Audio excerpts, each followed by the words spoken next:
அனைவருக்கும் வணக்கம். இன்றைக்கி தொன்சையில் செய்ய போகிறது மெக்சிகன் நாட்டில் பிரபலமான லெches சாக்லேட் கேக். இது நாங்கள் முதல்ல 3 கட்டமாக செய்யணும். ஒன்று சாக்லேட் கேக், பிறகு ஃபில்லிங், பிறகு டாப்பிங். முதல்ல நாங்கள் சாக்லேட் கேக் செய்கிறது எப்படின்னு பார்ப்போம்.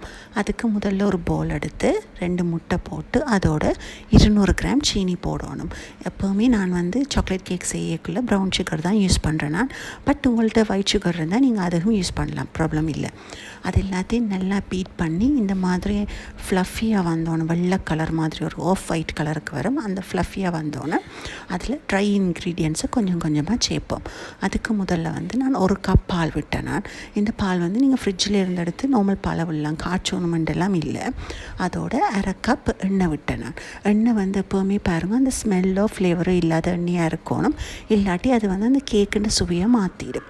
இது ரெண்டையும் போட்டு, அதாவது நான் இந்த எண்ணெய் வெஜிடபிள் ஆயில் எடுத்தேன். நான் கோகோனட் ஆயிலெல்லாம் எடுக்கக்கூடாது, அது இந்த ஸ்ட்ராங் ஃப்ளேவர் அந்த சுவையை மாற்றிடும். அது ரெண்டையும் ஒருக்கா பீட் பண்ணிவிட்டு அதுக்கு பிறகு நாங்கள் காஃபி சேர்க்கணும். 1 கப் சுடு தண்ணிக்கு 2 டேபிள் ஸ்பூன் இன்ஸ்டன்ட் காஃபி போட்டு மிக்ஸ் பண்ணிவிட்டு அதையும் சேர்த்து ஆட் பண்ணணும். சாக்லேட் கேக்குக்கு எப்போவுமே காஃபி சேர்க்கல அந்த சாக்லேட் ஃப்ளேவரை அதை என்ஹான்ஸ் பண்ணும். அது எல்லாத்தையும் பீட் பண்ணினோன்னு பிறகு நாங்கள் ட்ரை இன்க்ரீடியன்ஸை கொஞ்சம் கொஞ்சமாக சேர்ப்போம். அதுக்கு 225 கிராம் நார்மல் கோதுமை மாவும் 50 கிராம் கொக்கோ பவுடரும் நல்லா அரைச்சி போட்டு போடுங்க. பிறகு அதில் 1 டீஸ்பூன் பேக்கிங் பவுடரும் 1/4 டீஸ்பூன் பேக்கிங் சோடா, அதாவது பேக்கிங் சோடா நாங்கள் அப்பச்சோடான்னு சொல்லுவோம், அதுக்கும் போடுங்க. அதோடு நாங்கள் 1 டீஸ்பூன் போல் உப்பு போடுவோம். உப்பு போட்டுட்டு பிறகு அதுக்கு நாங்கள் 1 டீஸ்பூன் வெனிலா போடுங்க. இப்போ வெனிலாவில் விதவிதமான வெனிலா இருக்குது, ஒரு ஃப்ளேவர்லெஸ் வெனிலா போடுங்க. அது எல்லாத்தையும் போட்டுட்டு முதல்ல பீட் பண்ண ஒருக்கா கலந்து விடுவோம். இல்லாட்டி நீங்கள் பீட் பண்ணிக்கல இந்த மா தெறிக்க பார்க்கும். ஒருக்கா நல்லா ஸ்பெட்டுலாவால் கலந்து விட்டுட்டு கொஞ்சம் கலந்து மிக்ஸ் ஆகுதுன்னொன்னே அதை நாங்கள் பீட் பண்ணுவோம். ஒரு 5 to 10 மினிட்ஸ் நல்லா பீட் பண்ணிவிட்டு, அதெல்லாம் பீட் பண்ணி நல்லா வந்த பிறகு நாங்கள் ஓவனை 180 செல்சியஸில் ப்ரீ ஹீட் பண்ணுவோம். ப்ரீ ஹீட் பண்ணிவிட்டு இந்த மாதிரி பபிள்ஸ் எல்லாம் வரைக்குள்ளே உங்களோட கேக் கலவை சரியாயிட்டுன்னு அர்த்தம். பிறகு ஒரு டின் எடுத்து, அதாவது இந்த டின் எனக்கு 1 கிலோ டின்னு இலங்கையில் வாங்கலாம். ஆனால் உங்களோட நாட்டுக்கண்ட 24 into 24 ஸ்கொயர் பேன் அதை எடுத்து பட்டர் எல்லா பக்கமும் நல்லா பூசுவோம். பூசிட்டு இதுக்கு கொக்கோ பவுடரை போட்டு எல்லா பக்கமும் படுற மாதிரி வடிவாக டேப் பண்ணுவோம். இதுக்கு நீங்கள் பேப்பரும் போடலாம், பட் கொக்கோ பவுடர் போட்டிங்கன்னு சொன்னால் ஒரு நல்ல ஒரு டெக்ஸ்சர் கிடைக்கும். அதை போட்டு எல்லா பக்கமும் நல்லா இது பண்ணிவிட்டு அதுக்குள்ளே நாங்கள் இந்த செய்து வச்சுருக்கிற கிளவியை போடுவோம். கிளவியை போட்டுட்டு இதை ப்ரீ ஹீட் பண்ணியிருக்கிற ஓவனில், அதாவது 180 செல்சியஸில் ப்ரீ ஹீட் பண்ணியிருக்கிற ஓவனில் 30 to 40 நிமிஷம் பேக் பண்ண விடுவோம்.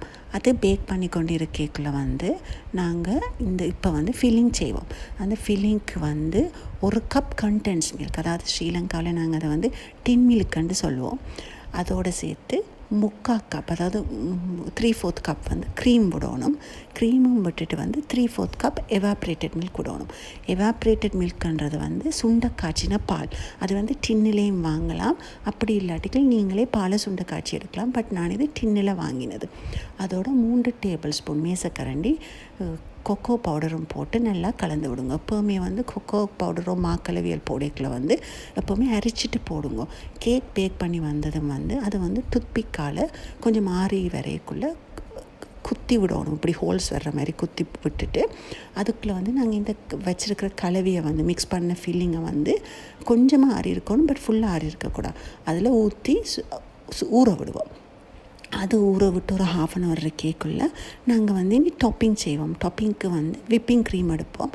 அது நான் 2 கப் எடுத்தேன். நான் இப்போ இலங்கையில் பார்த்திங்கன்னா சரியான ஹீட்டான நாடு.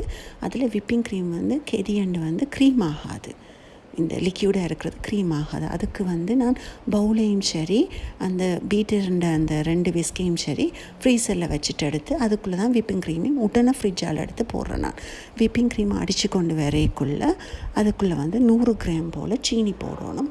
சீனியை கொஞ்சம் கொஞ்சமாக விட்டு அடியுங்கோ. இது சாக்லேட் ஃப்ளேவர் கேக்குன்றதுனால நான் விப்பிங் க்ரீம் டாப்பிங்கையும் சாக்லேட் ஃப்ளேவரில் தான் போட்டிருக்கிறேன். அதுக்கும் ஒரு 1/4 கப் கொக்கோ பவுடர் எடுத்து கொக்கோ பவுடரை நல்லா அரிச்சு போடுங்க. அப்போ தான் அந்த குட்டி குட்டியாக இருக்காமல் அந்த இதுகள் இல்லாமல் இருக்கும். அதெல்லாத்தையும் அடித்து நல்லா விப் பண்ண பிறகு கொஞ்சம் இப்படி தூக்கிக்கல சாஃப்ட் பீக் வரணும். பட் அது கொஞ்சம் லிக்யூடாக மாறிட்டுதுன்னா கவலைப்படாதீங்க. உங்களோட நாட்டு ஹீட்டுக்கு வந்து டக்குன்னு அது தண்ணி தன்மையாக மாறுறது இருக்குது.